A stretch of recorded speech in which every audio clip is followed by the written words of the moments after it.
Nós queremos dar as boas-vindas a todos que nos visitam, também aqueles que acompanham o culto através da internet, seja no canal da IPBVF ou no canal da IPB, diretamente no site da Igreja Presbiteriana do Brasil. E a você que acompanha pela internet principalmente, quero pedir toda a sua atenção. Há uma tendência muito grande ao acompanharmos qualquer coisa de forma virtual, de nos desviarmos a atenção. Mas também nós aqui. Quero chamar você a olhar para Jesus. É isso que Jesus mais quer. Essa foi a grande luta dos apóstolos, em particular de João, quando escreveu este evangelho, de conseguir fazer com que os crentes, os discípulos, não perdessem a visão de Jesus. Parece até que propositadamente, Jesus se revela a João no livro chamado Apocalipse, em que diz que ele teve uma visão do dia do Senhor. É muito importante, irmãos, que na estrada da vida, nós continuemos, como disse o escritor aos Hebreus, a olhar firmemente para Jesus. Ele é a razão da igreja. Quando você toma a decisão por seguir a Cristo, Ele é a razão da sua fé. Ele é quem move a sua fé para passar por qualquer provação, para passar por qualquer tribulação, por qualquer situação desta vida, para desfrutar de maneira mais completa de todas as alegrias que é ter a Jesus. Acredito que o capítulo 21 de João, como você já viu aí no boletim, do verso 1 a 14, no qual meditaremos, se você puder abrir a Bíblia, o Evangelho de João, ele também segue este propósito de nos fazer refletir sobre a presença de Jesus. Então, nós vamos ler agora, depois o coral irá cantar um hino, mas essa é a disposição da nossa mente esta noite, ao meditar nesse texto, de aprender a olhar para Jesus sempre, de aprender a desfrutar da presença dele sempre, fazer com que o nosso coração seja quebrantado para ver e perceber a Jesus em cada circunstância. Para abordar esse texto, eu começo chamando a sua atenção para o verso de número 4. Quando os discípulos, no clarear da madrugada, não conseguem perceber, reconhecer que era Jesus. Vamos fazer a leitura e depois da leitura o coral irá cantar e as considerações faremos a seguir. Depois disto, ou seja, depois de ter se encontrado com os discípulos pela segunda vez, quando Tomé estava junto com eles, lembra que ele entrou, Pai seja convosco, Tomé estava com eles, Tomé põe a mão lá, de fato Cristo ressuscitou, eu acredito, Deus, Senhor. Depois disto, tornou Jesus a manifestar-se aos discípulos junto ao mar de Tiberíades, que é o mar da Galileia. E foi assim que ele se manifestou. Então João agora vai contar a história deste momento em que Jesus novamente apareceu. Estavam juntos Simão Pedro, Tomé, chamado Dídimo, Natanael, que era de Caná da Galileia, os filhos de Zebedeu, isto é, João e Tiago, e mais dois dos seus discípulos, não sabemos os nomes. Eu acredito que eram os dois de Emaús, mas não vou especular muito sobre isso. Disse-lhe Simão Pedro: vou pescar. Disseram-lhe os outros: também nós vamos contigo. Saíram, entraram no barco e naquela noite nada apanharam. Perguntou-lhes Jesus, mas ao clarear da madrugada, estava Jesus na praia, eles no mar, Jesus na praia. Todavia, os discípulos não reconheceram que era ele. Perguntou-lhes Jesus, lá da praia: filhos, tendes aí alguma coisa que comer? E eles responderam: não. Então Jesus lhes disse: lançai a rede à direita do barco e achareis. Assim fizeram, e já não podiam puxar a rede, tão grande era a quantidade de peixes. Aquele discípulo a quem Jesus amava disse a Pedro: é o Senhor. Simão Pedro, ouvindo que era o Senhor, cingiu-se com sua veste, porque se havia despido, lançou-se ao mar. Mas os outros discípulos vieram no barquinho, puxando a rede com os peixes, porque não estavam distantes da terra, senão quase 200 côvados.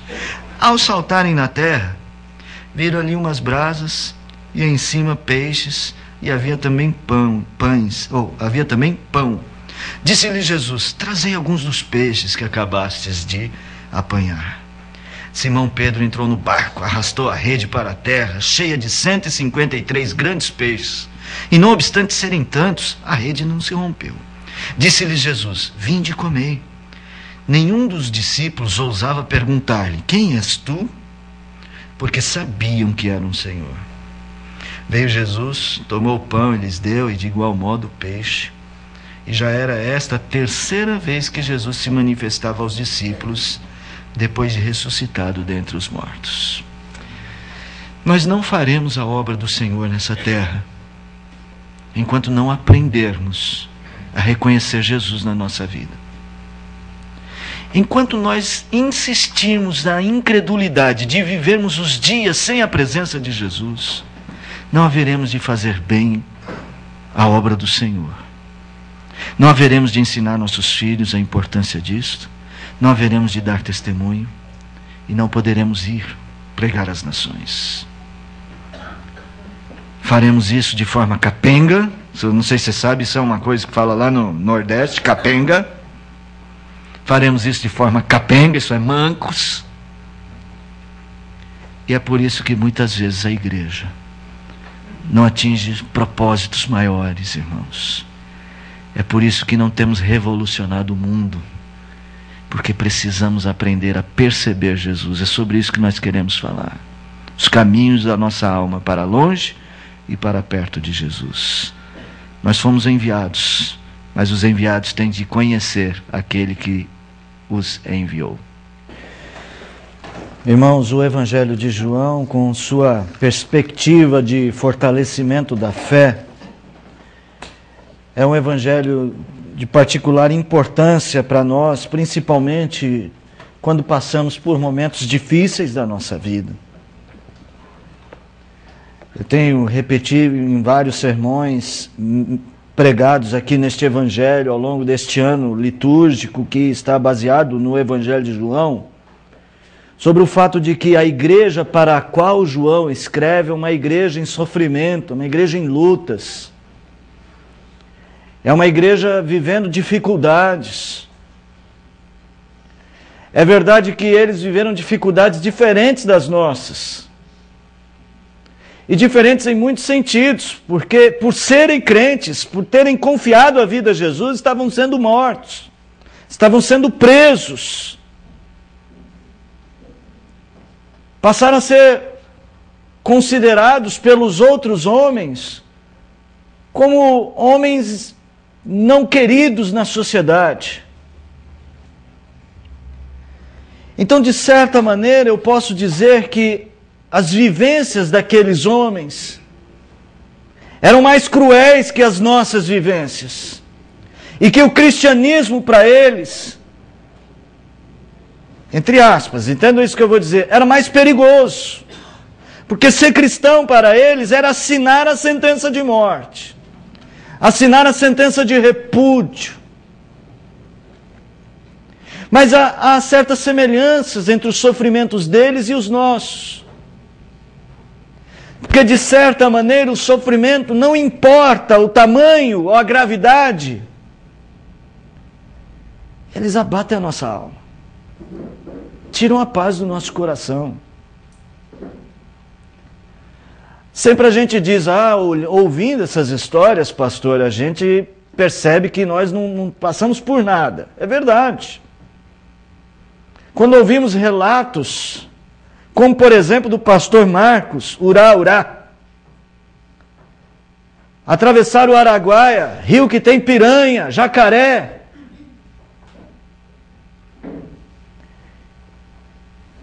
Não é fácil.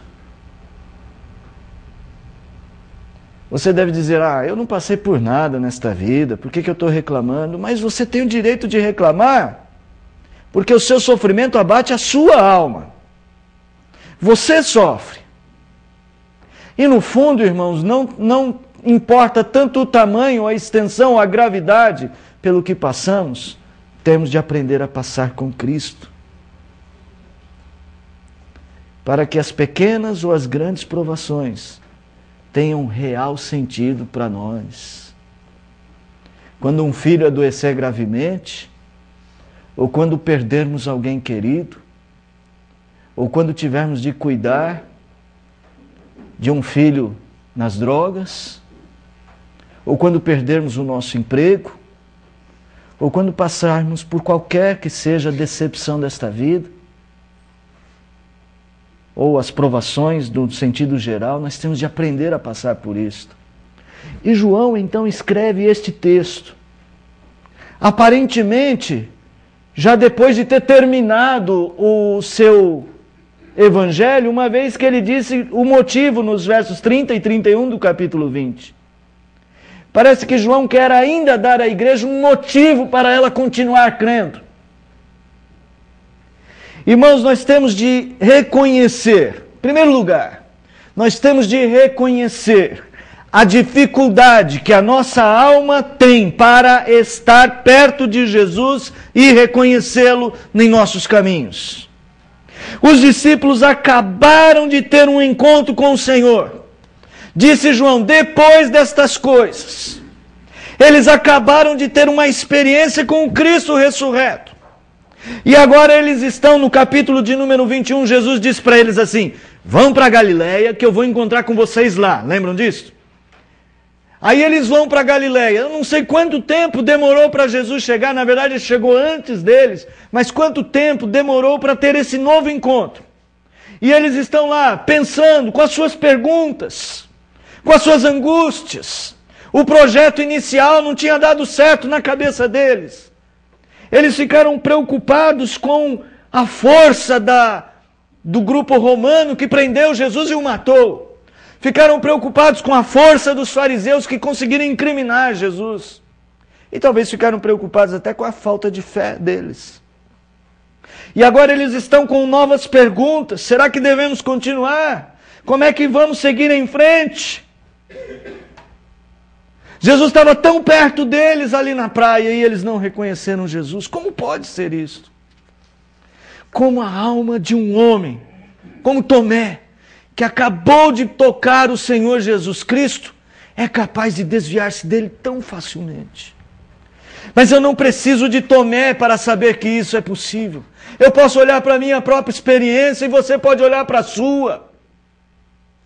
Como nós, sabendo que Jesus prometeu que estaria conosco todos os dias, somos capazes, por causa da inflação, por causa da crise mundial, por causa da falta de dinheiro em alguma coisa, por causa de uma doença, seja lá o que for, somos capazes de perder a esperança.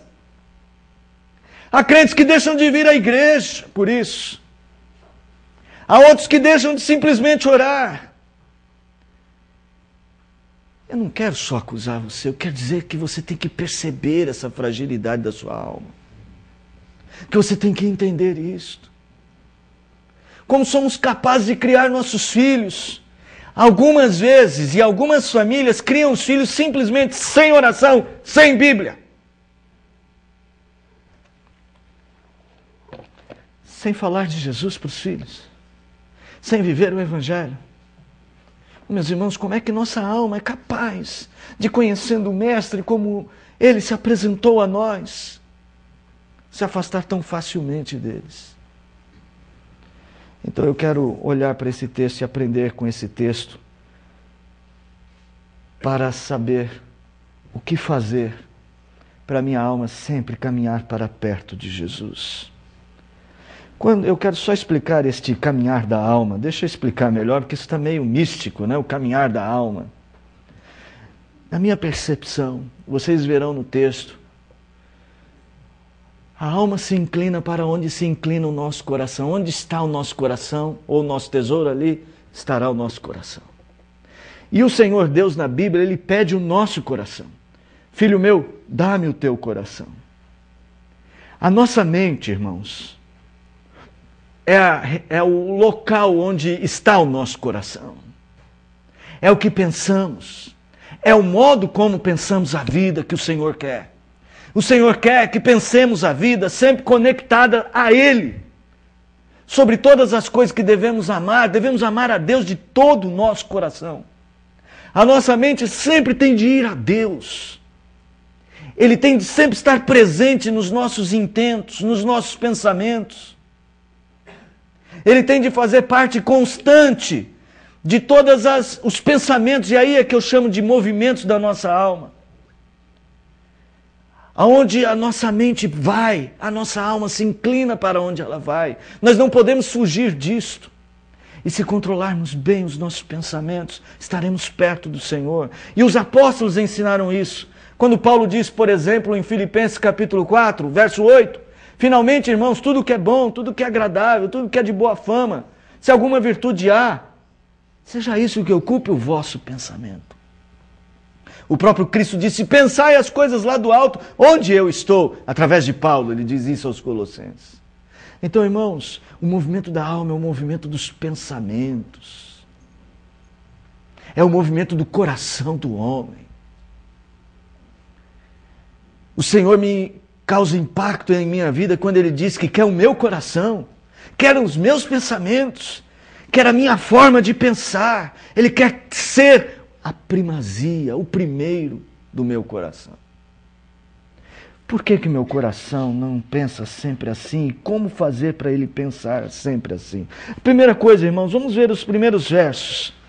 Nós já lemos o texto e eu quero só chamar a sua atenção para os 3 primeiros versículos. Só para que você, primeira coisa, perceba a fragilidade do seu coração. Olhe primeiro para a lista dos homens, para a lista dos homens que João diz que estavam ali, que foram pescar. Tá? Primeiro deles, Simão Pedro. Simão Pedro havia negado Jesus, vocês sabem a história, e Simão Pedro é talvez a personagem principal dessa perícope, até o final do capítulo. Segundo, Tomé. Tomé era o que duvidou. Esse dídimo é o modo como João sempre se refere a Tomé. Lá no capítulo 11 ele fala de novo, Tomé é chamado dídimo. Natanael, capítulo 2 de João fala que Natanael disse assim, pode vir alguma coisa boa de Nazaré? Nós estamos, irmãos, com uma lista de homens, e aí João coloca os filhos de Zebedeu, ele e o irmão dele, Tiago, que chegaram e pediram para o Senhor, me dá um lugar de cima de todo mundo, eu quero governar o reino, né? Usaram a mãe para isso, né? Mas quem queria mesmo eram eles, né? E depois esses outros 2. Eu disse para vocês que achava que eram os de Emaús, mas é só especulação. É porque os de Emaús estiveram tão perto do Senhor e não o reconheceram também. E eles são sempre tratados na Escritura como os 2 discípulos.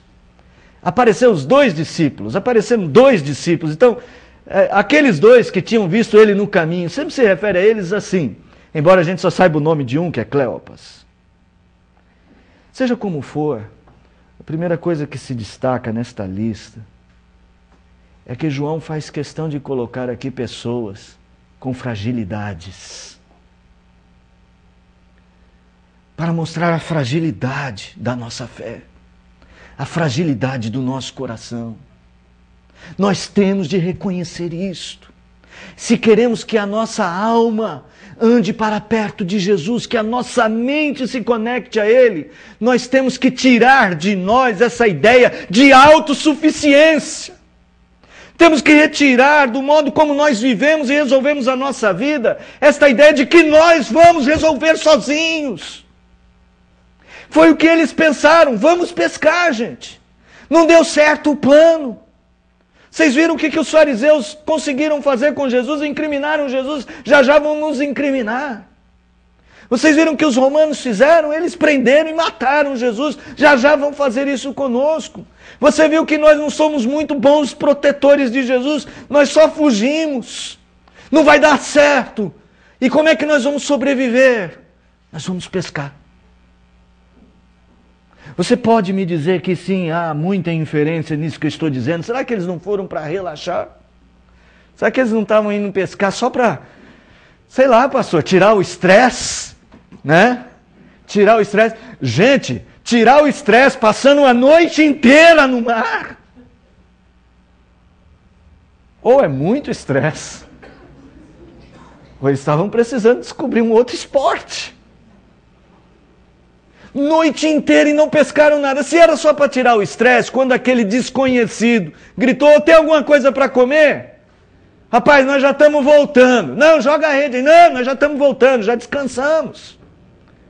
Não era nada sério, não. Era sério sim. Era pescaria pela sobrevivência. Nós estamos aprendendo aqui sobre a fragilidade do modo como nós queremos resolver a nossa vida. Vocês lembram que Jesus disse para aqueles discípulos? Sem mim, o que é? Sem mim, nada podeis fazer. A maior parte das vezes que nós erramos nesta vida é porque nós resolvemos ir pescar.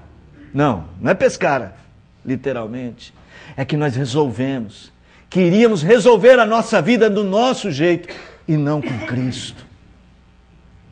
É assim que a nossa alma anda para longe de Cristo. João está disposto a mostrar que não é assim que funciona. Porque quando nós estamos em si mesmados, olhando somente para nós mesmos, olhando só para as nossas possibilidades ou só para os nossos problemas, sabe como é que é? É aquele crente que acha que ele é o único deste mundo que sofre, que acha que ele é a única pessoa que tem a realidade dura, que todos os outros deveriam ajudá-lo, mas ninguém o faz. Então ele fica lá em casa, oh meu Deus, ninguém me ajuda. Parece aquela hiena dos desenhos antigos, né? Ó céus, ó vida, ó azar, ninguém me ama, ninguém me quer. Gente, nós precisamos aprender que nós somos importantes, mas não as coisas mais importantes deste universo.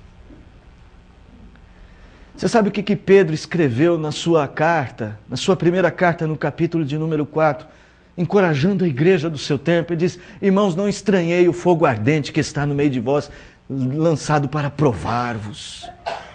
Ele chega a dizer que muitos vão ser lançados nas prisões, muitos vão perder o emprego, muitos vão servir a patrões injustos. E ele diz: não tem problema, é a Cristo que servais. Quando nós somos ensimesmados, quando o nosso objetivo nesta existência é agradar a si mesmo, é voltado para nós mesmos, para o ego, a única leitura que fazemos do mundo é aquilo que nos agrada, aquilo que é importante para nós, nossa alma caminha para longe do Senhor. E é justamente isso que não deve acontecer. Perceba a fragilidade da sua alma. Entraram no barco e naquela noite nada apanharam. Nada apanharam. Eu quero chamar ainda nesses versos, para o verso 1, a sua atenção para o modo como João coloca em Jesus a iniciativa de manifestar-se. Por duas vezes ele diz assim: depois disso tornou Jesus a manifestar-se. E no verso de número 21, primeiro no finalzinho, diz: e foi assim que ele se manifestou. E no verso 14 diz: e já era a terceira vez que Jesus se manifestava aos discípulos. Enquanto a nossa incredulidade, a nossa fragilidade caminha para longe de Jesus, algo maravilhoso acontecendo, que o texto nos informa. Jesus está se manifestando a nós.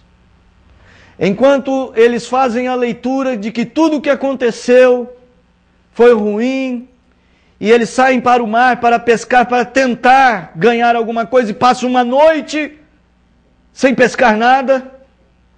Aparentemente, então, mais um insucesso, mais um fracasso na vida deles.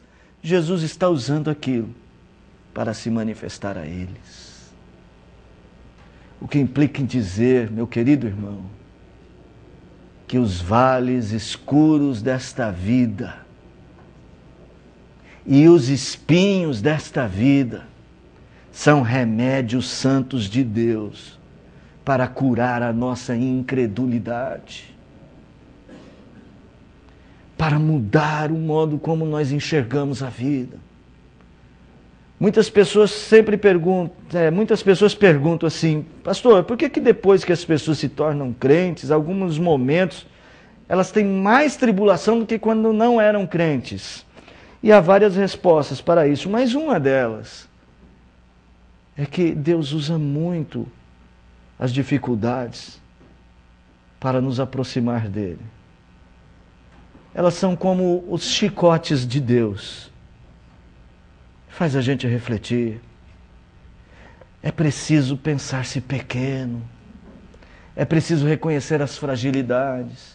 É preciso perceber as nossas impossibilidades pessoais sem Cristo, para que nós possamos desfrutar da sua presença.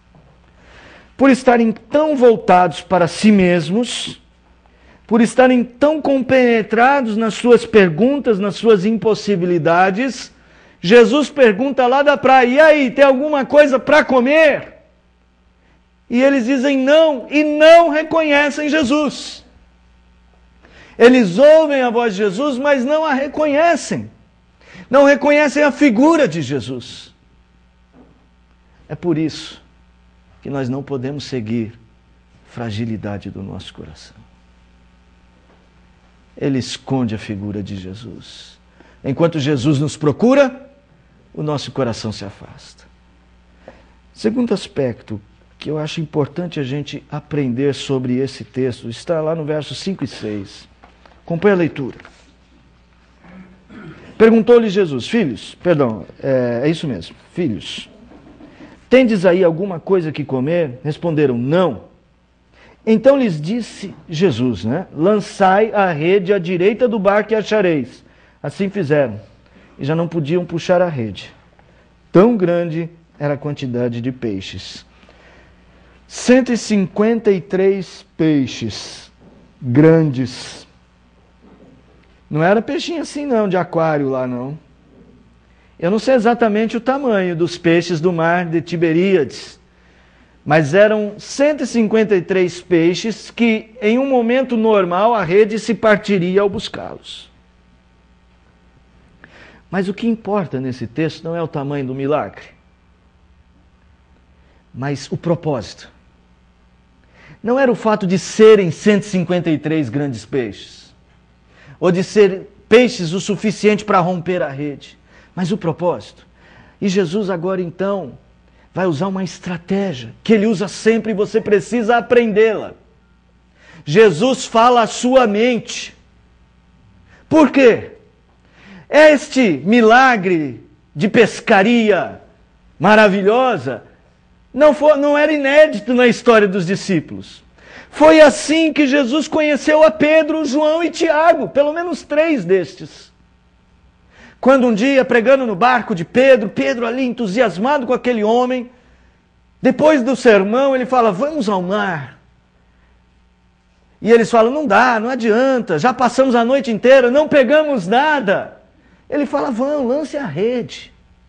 E eles lançaram segundo a ordem de Jesus e pescaram uma grande quantidade de peixes. Irmãos, e Jesus usa exatamente isto para falar à mente, a lembrança. A nossa alma se movimenta para perto de Cristo, porque Ele fornece elementos para a nossa mente percebê-lo. Quando Ele gritou e eles não perceberam que era Jesus, Jesus agiu para que eles percebessem. Sem Ele, eles não poderiam fazer nada. Eles estavam distantes, não puderam notar que era Jesus. Quando muitas vezes Deus está perto de nós e nós também não notamos. Eu quero usar alguns exemplos bíblicos. Quando Adão estava pensando somente em como ser igual a Deus, ele não percebeu Deus presente ali. Deus chega para Adão e fala: onde estás? Deus está usando a estratégia. Deus já sabia que Adão estava escondido, que tinha pecado. Mas a mente de Adão precisava avaliar aquele momento. Deus causa situações para você pensar melhor sobre Ele, para você refletir para que o seu coração vá na direção do Senhor, para que as suas perguntas não mais tenham você como centro das respostas, mas para que as suas perguntas tenham Deus como centro das respostas. Deus precisa fazer você pensar. Deus desejou revelar-se a nós como criaturas racionais, irmãos. É proposital. Jesus podia ter gritado e falado: sou eu, gente, não estão vendo? Sou Jesus. Ele disse isso para Paulo: eu sou Jesus, a quem tu persegues. Por que não falou ali? Porque é preciso pensar. Você precisa refletir melhor. A sua mente precisa ser conduzida a Deus. Você precisa perceber que Deus usa esses recursos para pensarmos nele. Elias, o profeta. Deus amava Elias, talvez como nenhum outro homem da sua época. Deus manifestava-se a Elias talvez como nenhuma outra pessoa de sua época. Um homem que experimentou o poder de Deus, como Elias, no seu tempo talvez não houvesse, senão Eliseu, seu seguidor. Mas Elias teve um momento que não percebia Deus. Caiu em sua profunda depressão de alma, não conseguia perceber Deus. Deus levou Elias para o deserto. Deus deu comida para Elias. Deus passou tempestade, passou vento forte. E Deus apareceu a Elias numa brisa. Por que não apareceu logo no começo? Por que antes de levá-lo para o deserto falou: Elias, poxa, eu tenho um segredo para te contar. Já tem ali mais 7.000 joelhos. Não, é preciso Elias pensar. É preciso refletir sobre a fragilidade. É preciso refletir sobre a presença constante de Deus. Você quer mudar, irmão? Quer que a sua alma ande para Deus? Pense que Ele está aqui. Que está em cada uma das suas situações. Mas Ele já está usando recursos para você perceber isso. Como usou com estes discípulos. Proveu um milagre. Igual ao primeiro milagre que fez ao lado de Pedro, Tiago e João. Tanto é que no verso de número 7, João, que é o discípulo a quem Jesus amava, logo se tocou. É o Senhor, Pedro. É o Senhor, Pedro. Meus irmãos, há algo que nós precisamos lembrar, que o Senhor está sempre se revelando, se manifestando a nós, todos os dias, em coisas grandes e pequenas, em momentos de grande bênção, como foi esta aqui, mas também nos momentos das próprias provações, usando instrumentos dele para nos fazer perceber. Era preciso que eles passassem uma noite inteira sem pescar nada para depois fazer o milagre. Imagine se Jesus, antes da meia-noite, eles começaram a pescar às 6 horas da tarde, e antes da meia-noite Jesus fizesse assim, tum, e os peixes foram para a rede. Eles iam sair do mar sabendo que era Jesus? Talvez não. Foi preciso passar uma noite inteira. E como bela a palavra do Senhor, né? O choro pode durar uma noite, mas a alegria vem pela manhã. Se um dia na sua vida o choro durou uma noite, pela manhã veio a alegria, você deveria lembrar-se, é o Senhor. É o Senhor. Eu lembro a história de... Bom, vocês sabem, eu sou tão amigo do pastor Jean, né? E eu tenho um carinho muito especial por ele. Hoje lá no Iraque, temos saudades deles, não temos? E quando o Jean estava em Cabo Verde, ele já tinha passado por dificuldades quando estava no campo do Uruguai. E Deus tinha dado a bênção sobre o ministério dele lá no Uruguai. Então ele decidiu continuar. E ele estava em Cabo Verde há mais de um ano sem receber sustento algum.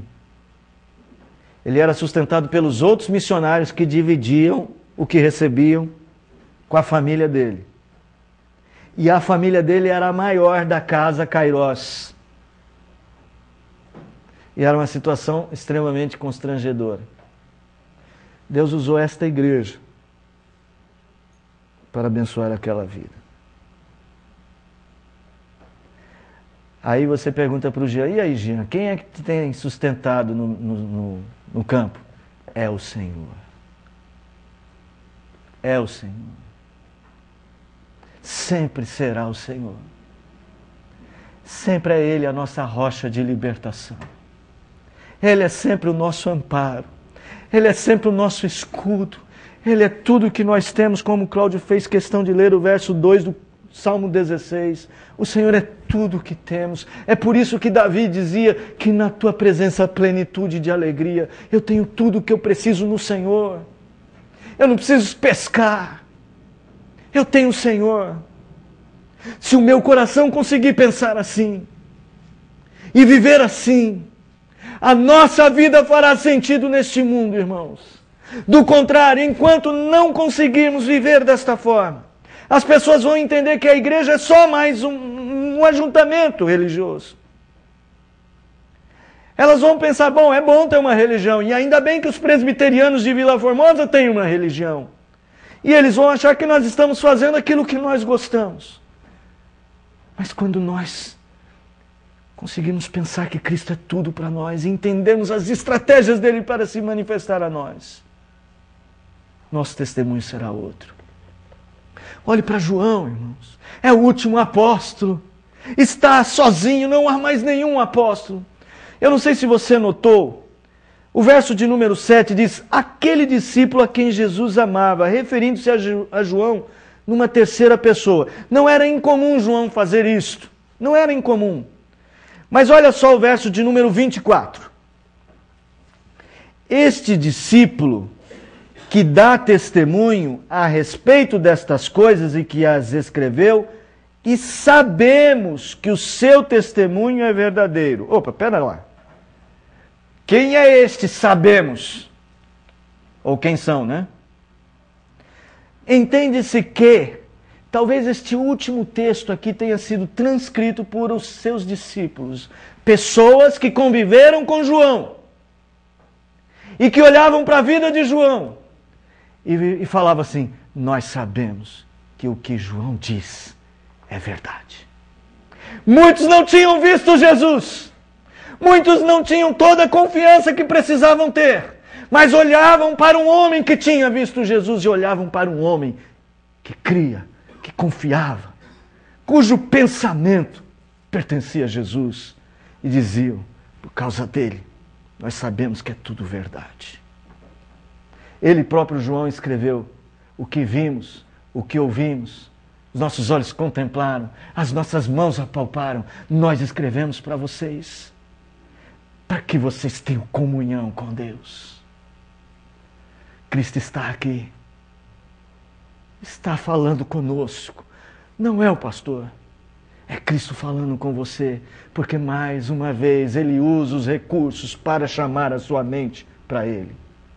Eu quero finalizar, irmãos. Eu sei que vocês têm outras coisas para fazer, né? Eu quero chamar a sua atenção para o final do texto. Os versos 5. Os versos 7 até o verso de número 13 em particular.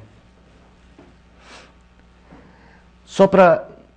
Vocês já leram comigo? Só para vocês perceberem o que está acontecendo aqui, a primeira coisa que eu quero destacar é justamente o fato de que assim que Pedro ouve João dizendo, é o Senhor, ele se lança ao mar. A alegria de reconhecer Jesus é a maior bênção desta vida. Ele acabou, eu disse que Pedro é a principal personagem aqui, né? Depois, lendo o texto melhor, mais abrangentemente, você perceberá isso. Ele é o foco da atenção para João. Os outros ficaram no barco, olhando a quantidade de peixes, cuidando de levá-los para a praia. Pedro tem a alegria de encontrar-se com o Senhor primeiro. Essa é a alegria que ele busca, acima de todas as outras. Quando você pede a Deus que cure a sua saúde, ou que lhe dê saúde, cure você da doença. O que você está esperando? É encontrar-se com Jesus antes? Porque antes de ser curado, você não louva a Deus, porque ali na sua aprovação Ele está presente. Vocês entenderam a distância do modo como é pensar primeiro em Deus e o modo como é pensar primeiro em nós? A bênção estava ali, 153 grandes peixes, passaram a noite inteira sem pescar e de repente pescaram. Mas a alegria de estar com o Senhor tem que ser maior. Irmãos, a alegria de estar com o Senhor. Nós estamos aqui na igreja. Deveria ser maior a nossa alegria de estarmos com o Senhor aqui. Sempre deve ser o Senhor maior que todas as nossas alegrias e a nossa maior alegria. Outra coisa, vocês notaram que quando eles chegam na praia, ao saltarem em terra, no verso 9, Jesus já tem peixe? Ué, vocês têm alguma coisa para comer? Eles chegam com peixe e quando eles saltam na terra, viram ali umas brasas. E em cima das brasas o quê? Peixe. Jesus não estava com fome. E pão, né? Jesus não estava com fome. Jesus não estava desprovido e precisava dos discípulos perto dele para ajudá-lo a comer. O que Jesus mais quer é compartilhar sua presença, sua comunhão. E aqui parece que há um outro milagre presente, não parece? Vocês lembram dele? A multiplicação dos pães e dos peixes. Este milagre, a multiplicação dos pães e dos peixes, foi tão espantoso que as multidões passaram a seguir Jesus por causa dos pães e peixes. Ele não tem nada para comer. E de repente ele tem peixe. Ele tem pão. Eu não sei qual era a receita. Mas melhor que a receita era a comunhão. Era a comunhão. Jesus chamava os seus discípulos não para comer peixe, mas para desfrutar da presença dele. E algo interessante, ele chega para eles e fala assim, me dá aqui os peixes que vocês pegaram. Olha, você já não tem peixe aí, rapaz? É porque ele quer dar sentido às bênçãos que ele mesmo nos dá. As bênçãos que o Senhor nos dá só têm sentido porque elas nos levam ao Senhor. Tudo isso que nós recebemos, toda a abundância que Deus nos dá, a casa reformada, se é o seu caso, a saúde restabelecida, um filho formando na faculdade, é doutor, não importa. Todas essas bênçãos, elas ganham um verdadeiro sentido quando Ele vem desfrutá-las conosco ou quando nós as desfrutamos na presença dEle. Quando elas nos aproximam do Senhor, quando elas fazem toda a diferença. É assim que o Senhor quer que vivamos. A mente está tão conectada a Ele, que tudo que temos, tudo que somos, só faz verdadeiro sentido quando estamos com Ele. Meus irmãos, eu sei que nós precisamos ir para casa, eu não quero demorar. Eles não perguntavam quem é Jesus. Vocês percebem? Eles não perguntaram. Se fosse um de nós, também não perguntaríamos. Nem o mais curioso dos curiosos ia falar, por gentileza, por favor, com licença, o senhor por acaso é... Não, deixa eu explicar melhor. O senhor é Jesus? Nós não faríamos isto. Sabe por quê? Porque nós não precisamos de coisas tão óbvias. A nossa mente já nos teria conduzido a Jesus. Naquela altura, eles não precisavam perguntar. Embora talvez até estivessem um pouco angustiados com isto. Mas eles já sabiam. O verbo saber aqui é oida no grego. Oida é saber, é um saber refletido. É o mesmo verbo também para ver. É o verbo que aqui está traduzido no verso de número 4 por reconhecer. Não reconheciam, não tinham tido um discernimento, mas agora que estavam ali, desfrutando da bênção na companhia de Jesus, eles falaram, como Jacó, o Senhor estava aqui e eu não sabia. É assim, irmãos, que a igreja tem que andar. O Senhor está sempre aqui. O problema não é que o Senhor está longe, é que nós, às vezes, somos tardios para percebê-lo. Eu queria que você entendesse que pastorear a igreja de Cristo, como logo em seguida dos versos 15 a 17, será estimulado Pedro a fazê-lo, pastorear a igreja de Cristo não é simplesmente fazer a ordem do culto. Ou o pastor vai pregar no domingo. Ou pastorear uma família não é simplesmente trazer as crianças para a igreja. Ou pastorear uma sociedade interna não é simplesmente ser o presidente que vai organizar as programações. Ou pastorear uma missão não é simplesmente ser um missionário que vai cumprir as tarefas de ir de porta em porta falar de Jesus. Pastorear é conduzir ovelhas a Cristo. E conduzir ovelhas a Cristo é fazê-las pensar em Cristo sempre. Eis uma tarefa difícil, mas importante tarefa. Que só tem um jeito de um pastor como eu e os presbíteros que me acompanham ser bem-sucedido nisto. É você dispor o seu coração para pensar nessas coisas. E olhe que Jesus já está fazendo isso. Ele já está se manifestando a você. Ele já está te ensinando. Pelas duras provas, por esta mensagem, pela palavra que você carrega em suas mãos e por aquilo que Ele já tem falado ao seu coração. E eu quero encerrar dizendo que se você tiver a Cristo ao seu lado, se você estiver andando com Jesus e se o seu pensamento estiver conectado a Ele, você desfrutará da mais rica e preciosa promessa do Senhor. Qual é a promessa? Pode repetir, dona Dina. Existe promessa mais preciosa que esta? Sim, tem tantas promessas preciosas, de que Ele vai voltar. Mas é tão precioso saber que todos os dias, até a sua volta, Ele está aqui, está conosco, podemos reconhecer.